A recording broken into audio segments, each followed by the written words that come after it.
Greetings. My name is Dr. Waddell Brooks, Sr., your host, and this is Community Forum. Ladies and gentlemen, we're talking with Mr. Christopher Coleman. He's 15 years old, and he's a student at Learn Charter School 6, North Chicago, Great Lakes. I may say this, he is a student in the spotlight tonight. Greetings, Chris. Hello. It's nice to be here, Dr. Brooks. I'm happy that you've taken time from your busy schedule to be with us, and we do have a lot of support for you tonight. Your mother, your grandmother, your sister, and so forth. So, but we were on the radio on Monday, just 2 days ago, and you only had the support of your mother, and you did a fantastic job. Thank you. And we made preparations for you to let the whole world know who you are. As a matter of fact, tonight we're talking with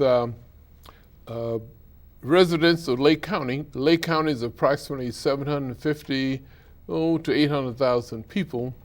We're on Channel 17 every Thursday night at 7 p.m. This show airs also, if you have not been known all over the world, you will be after this program because Community Forum can be shown on Dr. Brooks, drbrooks.tv, all over the world. So people in Australia and Japan and all over can watch the show. But we were interested in talking with you because the Bible states, train up a child the way he should go, and he shall not defer from it, right? Mm-hmm. So you have shown that you have received top-notch training, and we wanted the whole world to know. So I want you to tell our listening audience about your early childhood growth. I definitely don't think that. I definitely think that I didn't have the most top-notch resources growing up as a child. But the motivation was there, the vision was there, and the people around me had that same vision for me. And so that definitely helped me go through my childhood. My mother, my father were very supportive. They knew that I could achieve anything that I wanted to be or wanted to do. And so they helped me be prepared for that. And all of my family members were extremely supportive. I have a younger brother and a younger sister, and they're always backing me up as well. And I know that if I, at any point, look behind me, they'll always be there cheering for me. And so that played is such a significant role for me going through my childhood, middle school, and going forward as well. I might say that we met, and I don't believe in accidents. There was James Sisson, a citizen here in Lake County, is excited about children. He had a backpack. Like a backpack giveaway? Giveaway on the 22nd in North Street in North Chicago. And we're sitting at the table with you and your mother, and she was excited about you. So I was hearing this. I said, well, I think I have a radio and TV talk show, and I would love to have you and him on the show. But she said, no, I don't have to be there.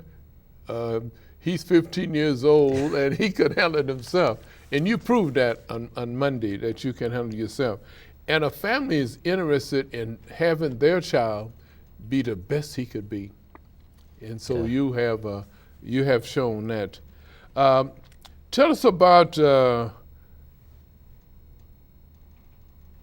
I know you had peer pressure in growing up.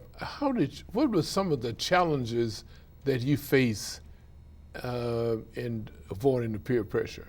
Yeah, peer pressure is present everywhere. I think that peer pressure is it's so hard to actually avoid it.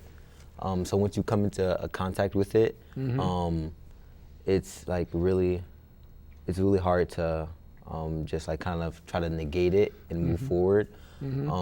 But if you are confident in yourself and you're confident in what you're trying to achieve, I think that it shouldn't be a problem. Like for me, at my middle school, there was like tons of peer pressure to do this and to do that. But I always knew that if I wanted to go after this thing in life or accomplish these things in life, then some of the things that my peers were pressuring me into doing, or not necessarily pressuring me like directly even, just having them there and them maybe participating in certain activities could like maybe that kind of could have like a magnetizing effect, whereas I know it could be hard to kind of look the other way sometimes or not participate in certain things, but if you're as passionate about something as I am, or then it shouldn't really affect your dream or your goal in any way, because you have a sort of a tunnel vision. And I think that's important to have, like always have a straight tunnel vision. You see that goal in front of you, you kind of block out all distractions around that, and then you go for that. But I also want to point out that it's, if possible, and I definitely think it is possible, don't kind of throw your peers or your friends under the curb so easily. I think that when I was in middle school and even now, if I see like someone is maybe not doing what they could be doing to reach their full potential, I would like for both of us to climb together.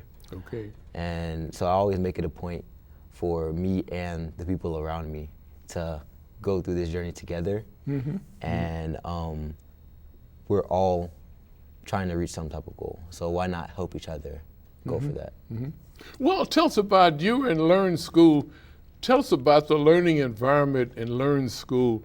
What's unique about Learn School that attracted you? So Learn 6 Charter School. Okay. It's very unique in the way that its teachers are really passionate about their students. Okay. And they often go out of their way to seek certain opportunities for their students. I actually didn't get into the school like by my own, because it was based off of a raffle system. And so my brother, he was pulled and got into the school. And by sort of a legacy rule, I and my sister followed suit in that. And we were all attending the school, and I think that each of us would say that it has the teachers, the faculty have done amazing things to kind of push us in the right direction going through middle school, and the younger grades as well. And I think that they have a never-ending understanding of what their students may be going through, and they are very considerate in that. And so I think that I've learned from many of my teachers, and lots of them have had significant impacts on me. And just getting to the school I attend now, Phillips Exeter Academy, I think that it wouldn't have been possible without the people working at that school and that previously worked at that school. I can remember one person working at the school. That's Cassandra, Dr. Cassandra Brooks. She was I think she's a principal at Learn 6 for about a year. She's not there now. She's at a assistant principal in the school in Kenosha. But you remember that the part that she played too, right? Well, I think that Dr. Brooks was a principal at Forrestal, which is the elementary school that I went to before Learn 6. And she definitely was an amazing principal, and she did a lot of what the other teachers that I said before did for me, as to where she was very passionate, she was very considerate, and she cared about her students like wholeheartedly. And you don't really see that in a lot of the teachers today. I think that a lot of them put on a persona most of the time, and put on like a mask, but these teachers really do care, and so I think that set Cassandra apart from a lot of the others as well. So the learning environment is a lot different. You didn't have just a pencil and paper and so forth on that. This is a different environment. At Exeter. Learn School preparing you for Exeter. Mm-hmm. And I think we talked about this on the radio show yesterday. Okay. Whereas Learn 6, the way that it prepared me for this boarding school that I attend now, okay. It had in our English classes, I think this is something that's really cool. It offers something called Socratic Seminar, which is a sort of a base form of the method of pedagogy that they choose to use at Exeter. Mm-hmm. We're at Phillips Exeter, the high school that I attend. They use a method of teaching called Harkness, and it kind of contrasts the default system of teaching that's present throughout modern day schools. Whereas instead of having a teacher standing up in front of the board and then the class of students in front of them, and you will raise your hand to answer a question and so forth, during Harkness, you'll have all the students sitting around an oval table. Mm-hmm. And so I could see another one of my peers directly across from me, across the table, and you would have a in-depth discussion with just your peers.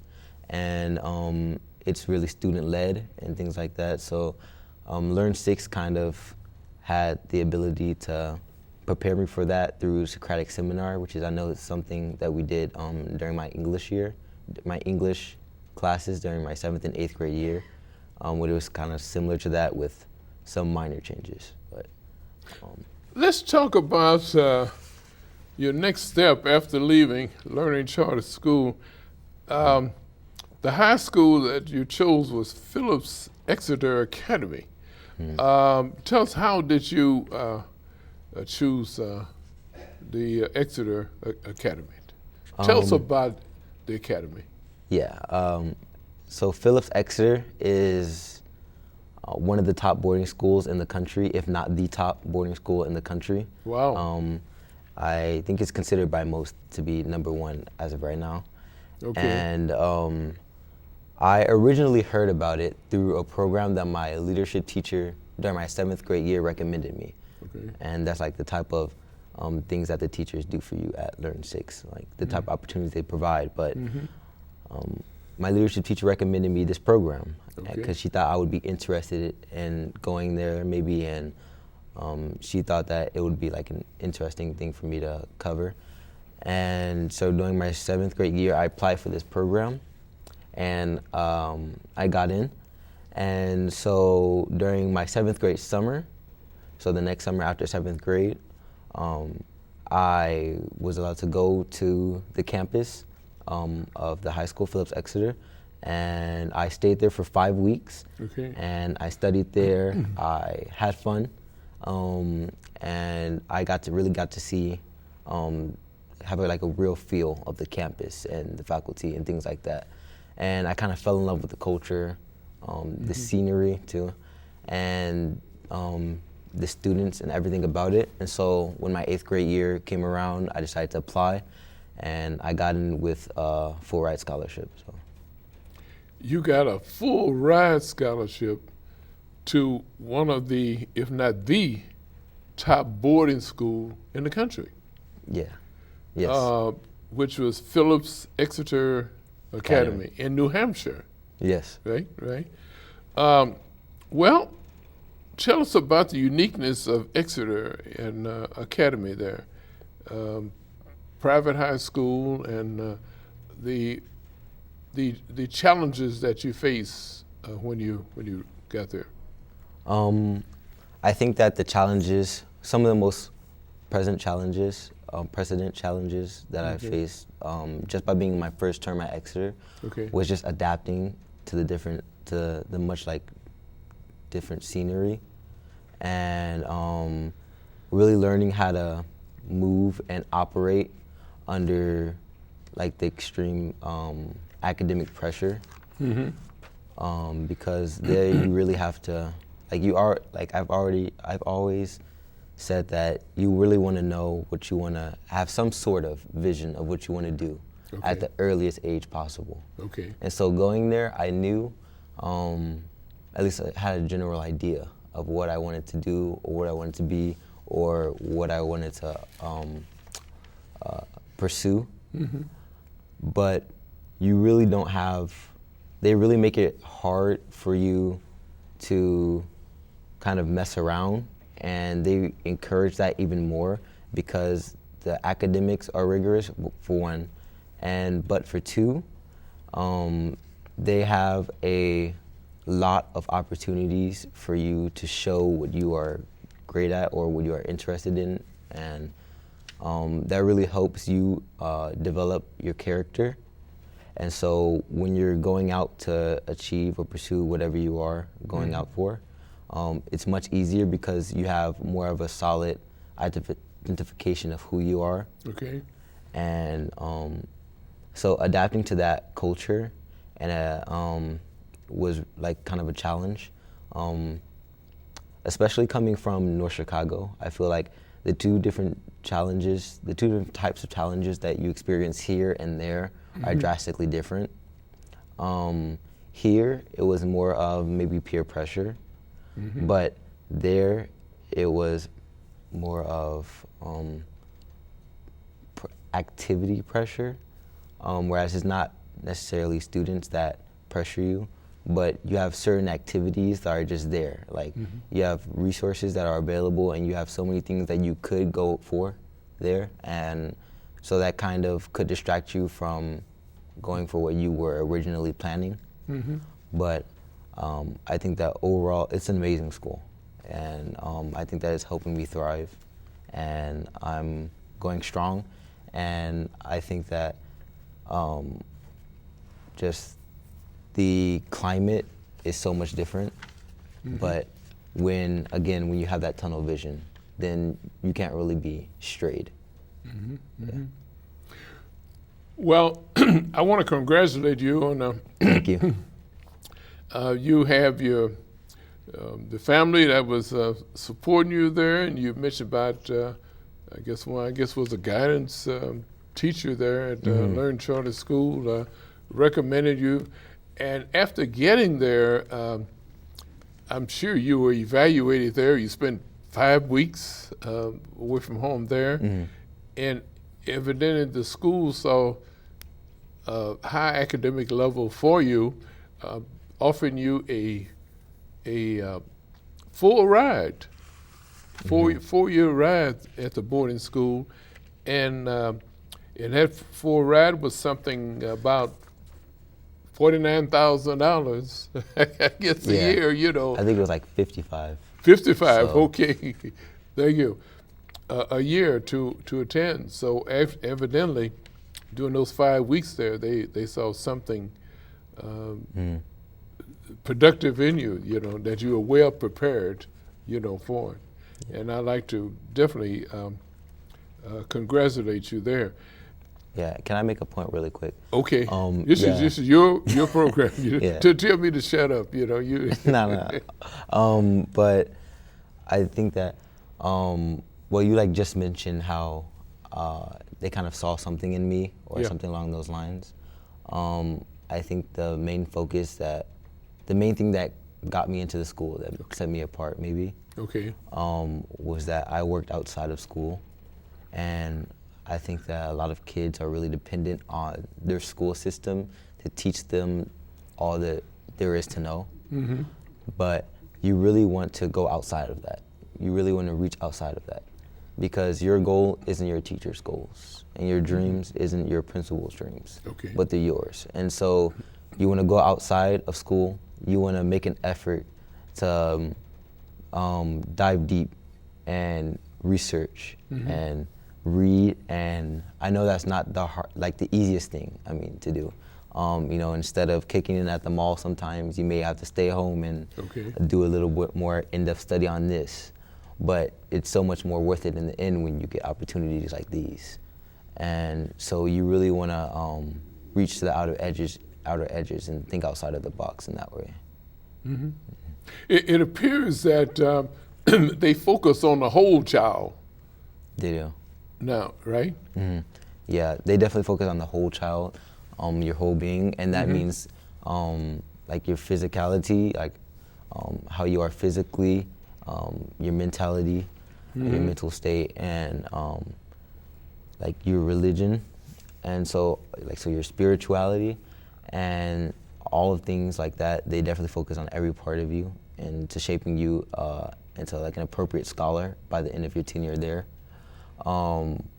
I think that the school really makes an effort to provide for its students and has the resources to do so. And so I would recommend that if you are a hard worker, and I know that lots of kids and families don't even know about these types of opportunities. Yeah. Like, don't even know about these types of schools that are out there. And so really just research and look for a school that might be right for you. And boarding school itself is like a daunting thing, really. But I have no doubt that anyone could get used to it and really thrive there and dominate there. And when, like I said, and I keep repeating this, but having a tunnel vision really makes all the difference. Also, they had high expectations for you too, right? You can't go down there with low expectation. When you aim in low, you aim high. Yeah. Right? You aim in high all the time, right? Yeah, they have high expectations, and so do I. I have high expectations for myself. Okay. And so, which is very important, yeah. Definitely, and they really do. And so you really have to make an effort, because like this scholarship, scholarship is not definite. Like you really have to make an effort to keep it. You have to maintain You have to maintain level. your grades and your status and things of that nature. And so you really can't let up, is what I'm trying to say. And you really have to be on your game and on top of it. But I think it really prepares you for the next level. And whereas in the real world, you always have to be prepared and maintain that as well. And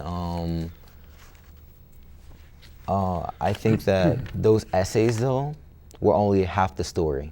The actual writing of essays and things of that nature were like half the story. And your academics, like I said, only weigh so much compared to what you do outside of school.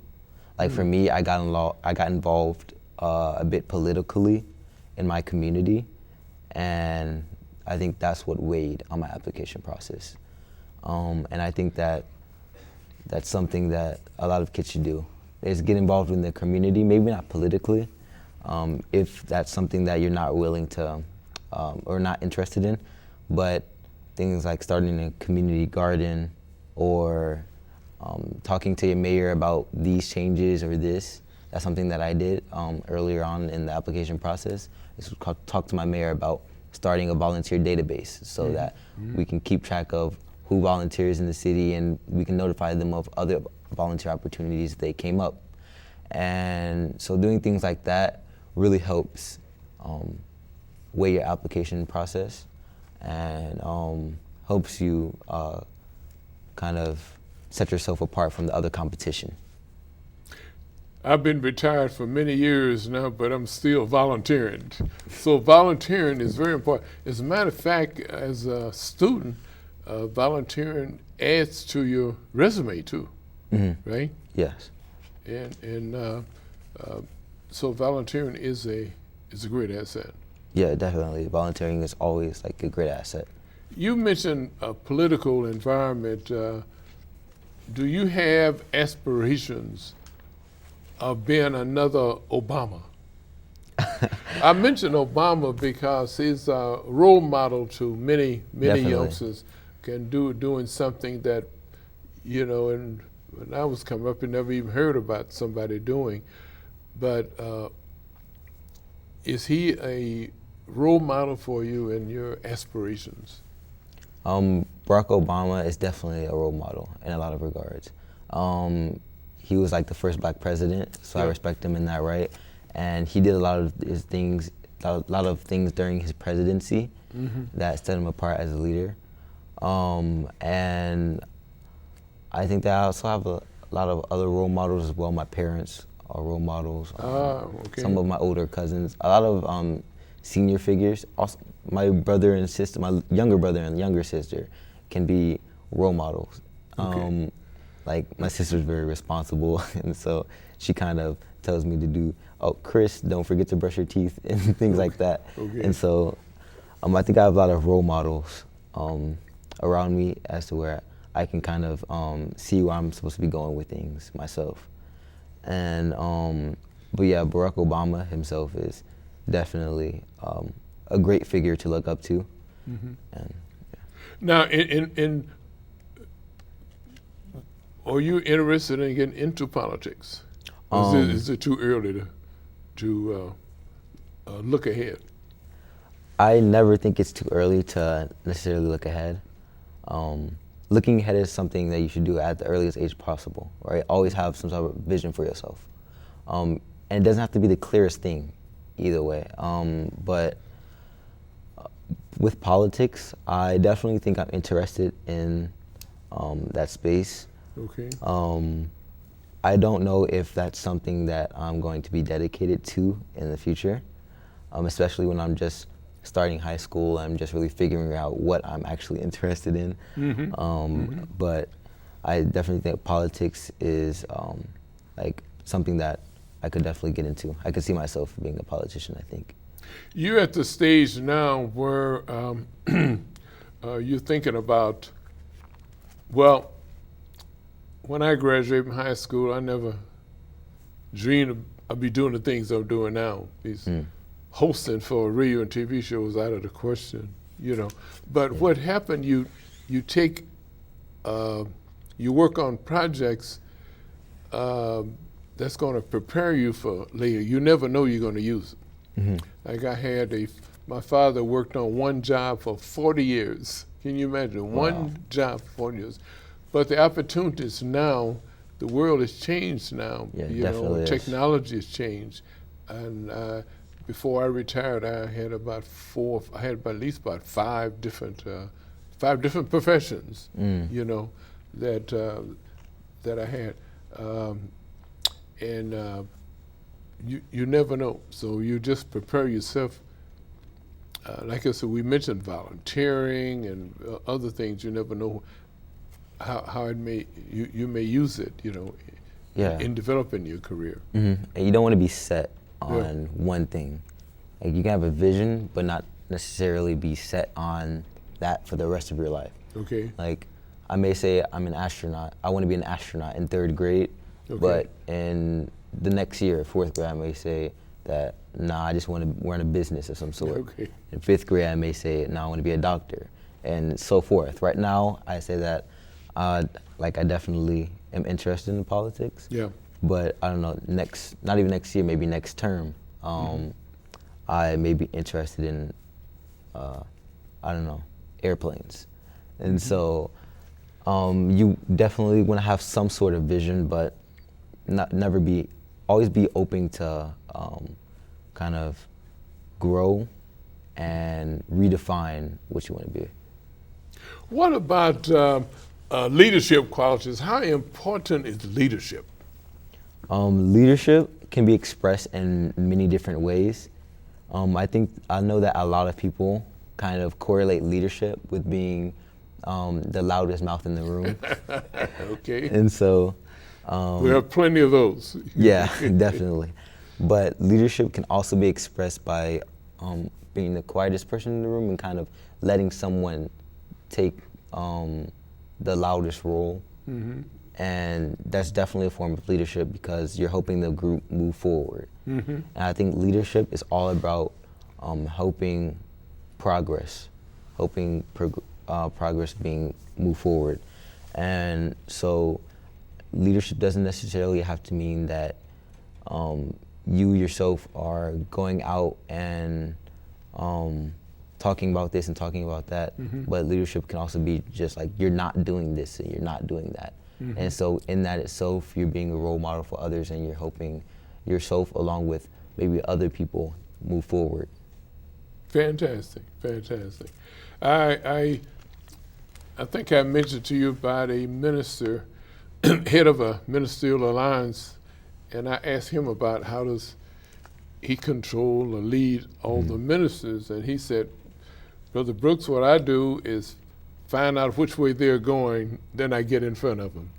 You know. Yeah. So there's all types of leadership roles that you play. You mentioned about your sister as she's playing a leadership role now. She may not realize it, but she is one of your Absolutely. leaders. You know, it's our thing. You know. Of course, we mentioned about respect too, culture, respect.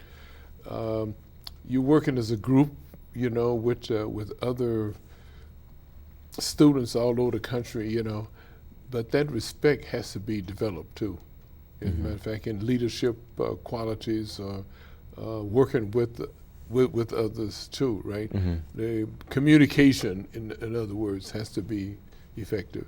And I'm sure they develop a great deal on communication in your groups then, right? Yeah.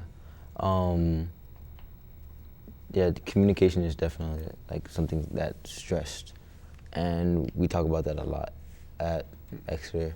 And you said within our groups though, like as in, what does that mean? Yeah, your freshman group, as they say. Okay. The school stresses that a lot along with other things. Communication, like if you are not understanding something or you need help, then you're supposed to communicate that, because this also leads into what I was talking about earlier. You are the only one with your dream and your goal. And so if you're not reaching out to help yourself accomplish that, and you know that you need help, then you're doing yourself a disservice. And so you want to communicate, and so you can get that proper care for yourself or that proper help, so you can move forward and further progress in achieving that goal. And it's just always important to really communicate your feelings and your perspective as well, because what you might not know is that your perspective, when spoken, could really like change somebody else's. Okay. And so it's really important to always just put it out there, because you never know what can come of it. And that's also one of the stretches of Harkness, which was, like I mentioned earlier, the way that the school teaches their kids. It really encourages that. And so communication is definitely stressed at the school. What are you most excited for in going to high school? I think at Exeter, of course. Yeah, I think that what I'm most excited for is maybe the independence. Okay. That's like a big thing. Like going into high school, you start to get a little bit more of independence, like period. And especially with boarding school. So now I'm going to have to really make some serious self-reevaluations and reflections on how I'm handling one thing or the other, because now I'm going to be on my own for the most part, and I always have my line of support back at home. But now I'm up here, and there aren't really any parent-teacher conferences anymore, right? You're just going to see at the end of the term if you got an A or if you got an F. And if you didn't communicate with your teachers and things like that in between that, then that's just going to be what it is. And you really have to stand on your own too. And that's something I'm really excited about, because I am really eager to feel what it's like to kind of like be on your own and just kind of like get a taste of what it's going to be like when I'm older. But I'm not too eager. I'm still enjoying my childhood, right? I still go out with friends. I play the game every once in a while. I play basketball, among other things. And but independence is something that I look forward to like experiencing. What about the the ethnic distribution at Exeter? Do you have, is it quite a distribution of different groups?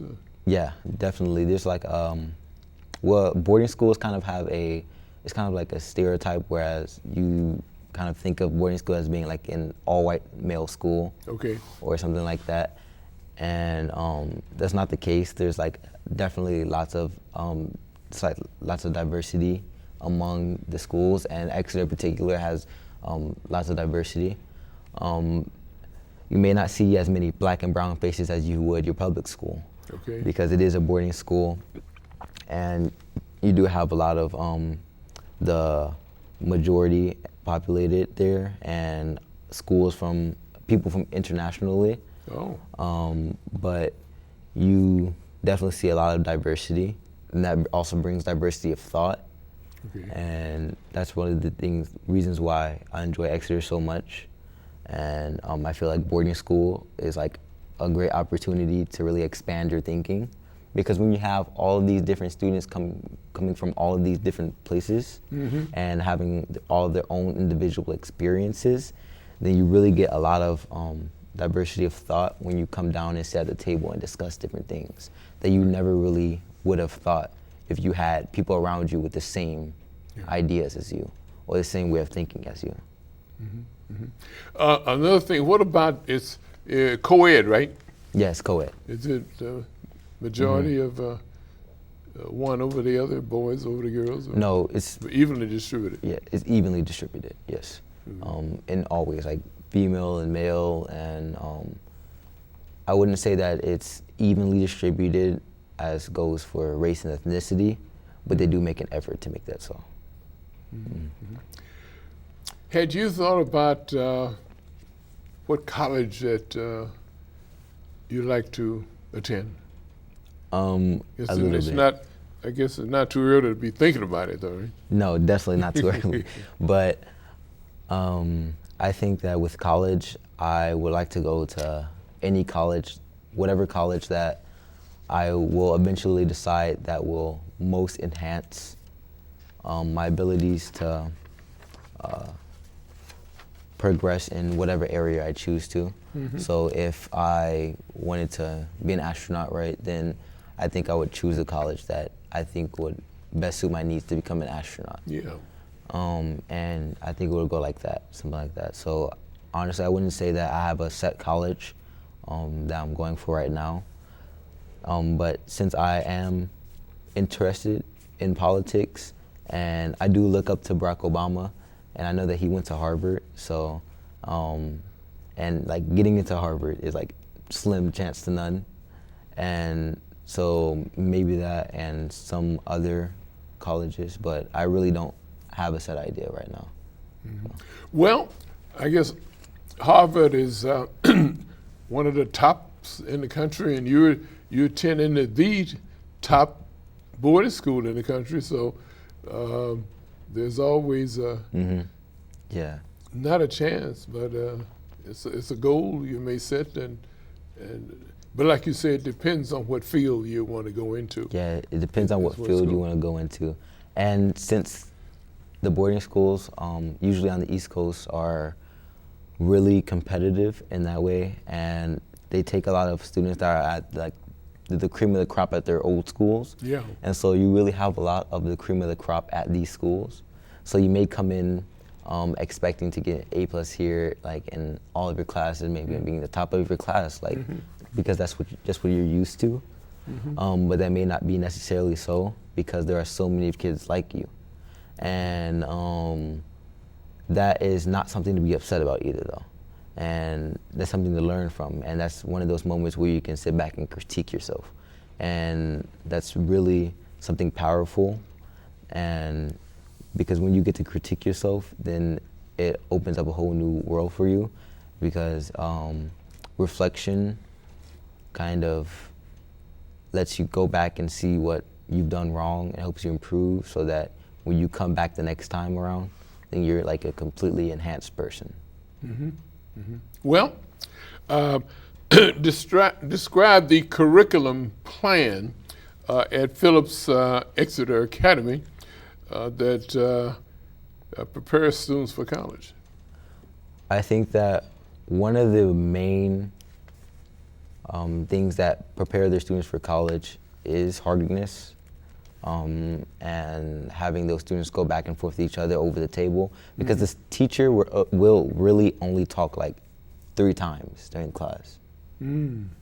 And so it's really amazing how the students will actually, for the most part, lead their class discussions and things like that. Okay. And even with subjects like mathematics, you wouldn't really think that mathematics could be discussed, right? You have like one answer and really that's it. Like one will always equal one, right?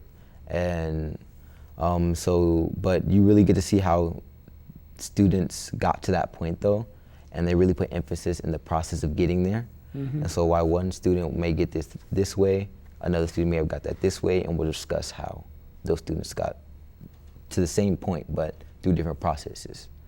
And so that's one of the ways that the Academy prepares you. And I think that another way is that they really offer a lot of resources for their students. Like for me, I play basketball. I actually just made the JV team this term. And I'm planning on playing golf spring term. And they offer both of those sports. And so they're really extensive in what they offer to students. And I think that really helps the student be able to not be able to drop those things and keep that going, keep the ball rolling. Because things like athletics and music, I play piano too. Like those are the types of things that will really set you apart going off into going for some of those big names like Harvard and Yale and things like that. You mentioned about music. You mentioned you do play. Yeah, I do play piano. Not the best, but I play. Okay. Well, the guest that I have following this program is a major in music. Really? Right. So I'll be getting my share of music at the next session. I was concerned about the typical learning environment day, a typical day. And you mentioned about as no pencil and paper, of course. There's the emphasis on communication too with other students, from other environments, which is very, very important. It's what you, and the ethnicity of the school is really an advantage, in learning. So there's not a conventional way of learning then, right? Definitely. Yeah. Like in one of your classrooms, you may be sitting next to someone from Taiwan, and then also be right next to someone from Greece. And then while you're discussing something, you may get a piece of knowledge that only someone from Taiwan and Greece could give you, because they've been there and they live there and they have those perspectives. And so that really plays a role into what you get after the overall conversation that you have during your classes. And a typical day, like during the weekday, maybe like a Monday or Tuesday, the classes rotate, and so the schedule is a bit complicated, but you get used to it. So I may have one block of classes, so I may wake up at, I usually wake up no later than 7:30, and my classes may start at 8, usually. And so I have like 30 minutes to get ready, brush my teeth, get ready, and all that. You forgot about your sister, right? Reminding you to brush your teeth. Yeah. So, unfortunately, she's not there with the toothbrush, but you're on your own then. Yes, sir. And I would get ready, go to classes, have my first block, then maybe a bit of a break after that, have my second block of classes, then maybe lunch, and then my last block of classes. And so maybe I would end the day at either, depending on how my schedule plays out, at 4 to 6. So the earliest I would usually end classes is like 4, and the latest would probably be 6. But that doesn't really take into account just like sports too. So sometimes after I end classes, then I have to go to practice for basketball or things like that. And then you also have, because once your classes are done, that doesn't necessarily mean that your day is done. You also want to make sure that you're doing as many things outside to get a lot of things on your resume. And just because they're fun and interesting. Like I've joined like a lot of affinity groups, which are clubs that really debate culture and ethnics on campus. And just as an example, they have an affinity group called YBS, the Young Brothers Society. And so they take the black males or Black and Latino males of campus, and we come together every week and we discuss some of the things that we think are maybe going well or going not so well on campus, and that really kind of makes me, and I know a lot of other people of my ethnicity, like comfortable and confident.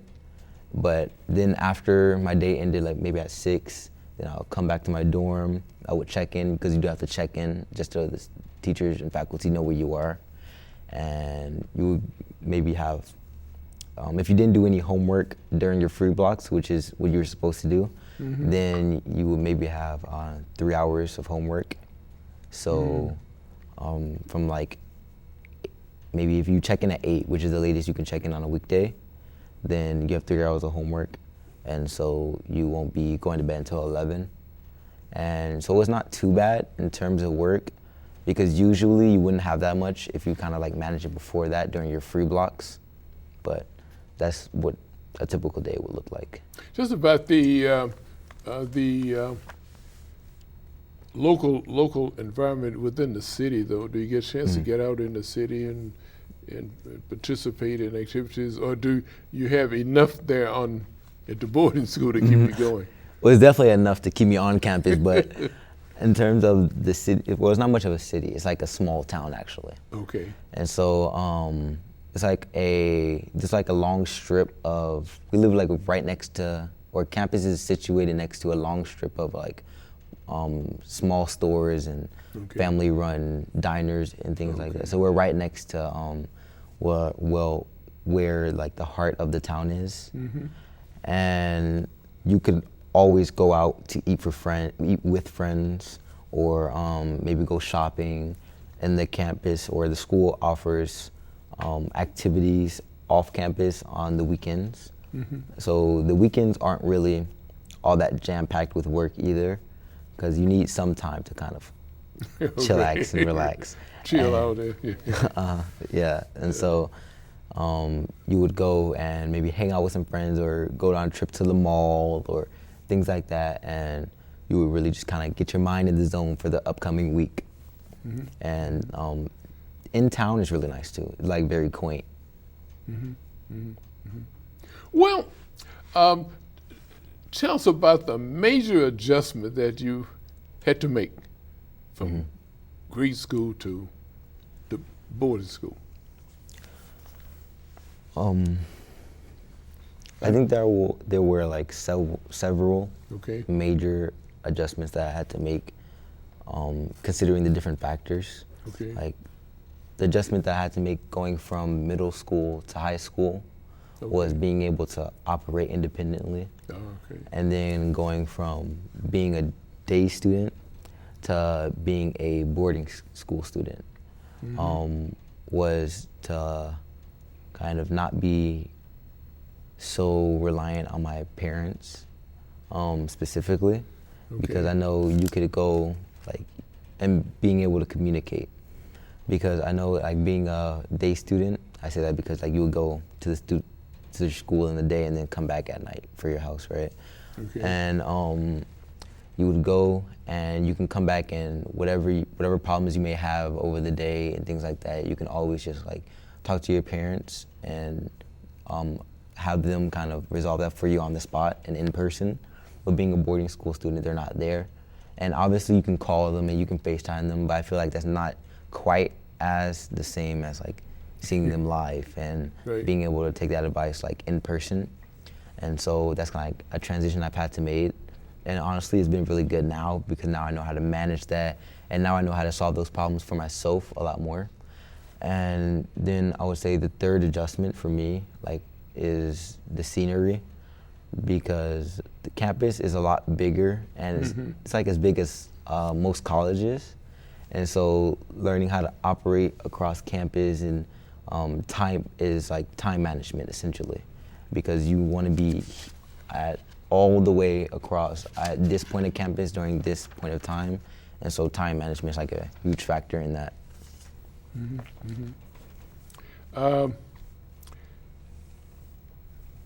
I'm sure that you were very proud to receive a full ride. I'm sure your parents were proud too that you received a full I ride. can actually like recall that day. Oh. Yeah. I'm not sure if this is quite the story, but I remember it like me and my mom were in the living room, and we woke up extremely early to get the news before I had to go to some golf event. And so I was sitting there in my my golf attire and on with my golf shoes on and things like that. And I was sitting on my couch with my mom, waiting with the computer in our laps. Okay. And my dad actually got to it first. I think his story is a little bit different, but I remember it like my dad getting to it first, and then he called me and my mother, and he was like kind of breathing a little heavy, and he was like, "Oh my God, Chris got into the school," and that and this and that. And I'm not really sure when we learned about the scholarship, but I just remember that being like a really exciting day, and we were really like just all over the place and energetic. And but now looking back on that, like being at the school now is kind of like you're in a whole nother zone now. Like now you've moved on. Like I went to like, oh my God, I made it into the school and things like that, to now, all right, what's the next move? And so you want to move on from that, because a moment's just a moment, right? You take that and then it's like, all right, we're on to the next thing. So it sounds like my high school motto was, in ourselves, our future lies. So you're away from home now, so it's not dependent on mom, daddy now. It's up to you now to decide what direction that you're going. Because you can always rely on them in case you have any, because the support is always there. But that was 69 years ago since I left high school, but it still means a lot to me that, and I pass it on too, in ourselves, our future lives. And that's what you involved in at Exeter too, right? And all the students there. That it's very God sent, for you. Really. And it seemed like you had made that making that adjustment. I'd say you haven't made it. I guess you're making that adjustment, being away from home, and you're not on the telephone as much as you thought you was going to be, right? No, not really. Question, no. My mom kind of pulled me like when I got back to the airport. Like, oh, you don't call me as much as you used to, or something like that. But sound like an adjustment is being made. Yeah, adjustment will have to be made. So, I guess I don't really have. Well, I think I have enough time to like call my parents and tell them what's going on and kind of. Because I'm sure they're interested in it. And get some advice from them every now and then. But at the end of the day, like you're still on your own up there, right? And so you really have to make sure that you're on your business and you're really like making an effort every day. You have to be really consistent, because if you fall off up there, then it's a whole another type of like falling off than you would if you like fell off for a quick second back at your home school. And so you really have to be on top of it. There are three types of people in the world. I think I've mentioned that before. There's those that make things happen, and those that watch things happen, and there's the third group that wonder what happened. And I have to put you in the category of making things happen, and I want to congratulate you on thank you on the effort and the that you are making to continue to make things happen. As a matter of fact, at a boarding school and making your own decisions and so forth, and you have to make things happen. I didn't mention about the eating and so forth, the preparation. Do you have 3 meals a day that's being prepared?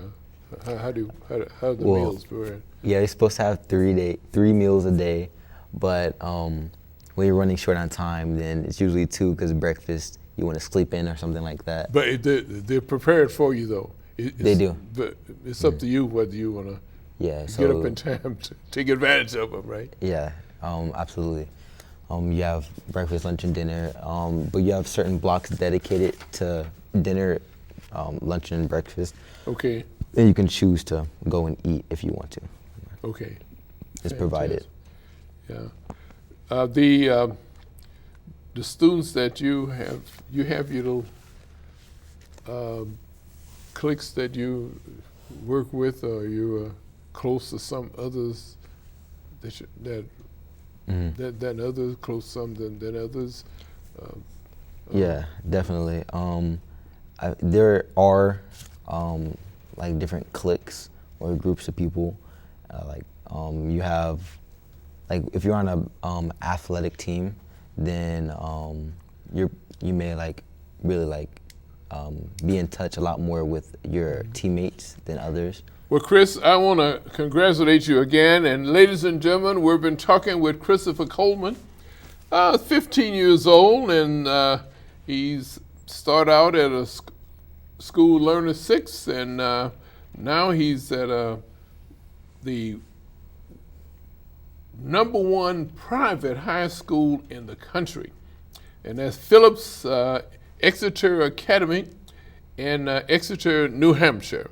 Mm-hmm. And he's been sharing with us the importance of family support, avoiding peer pressure, and about the learning environment at Phillips Dexter Academy. And we want to congratulate him on doing a fantastic job. And we want to continue, mention, Chris, that we want you to be the best child that you can be. So thank you very much. Ladies and gentlemen, this has been Community Forum. My name is Dr. Waddell Brooks Sr., your host.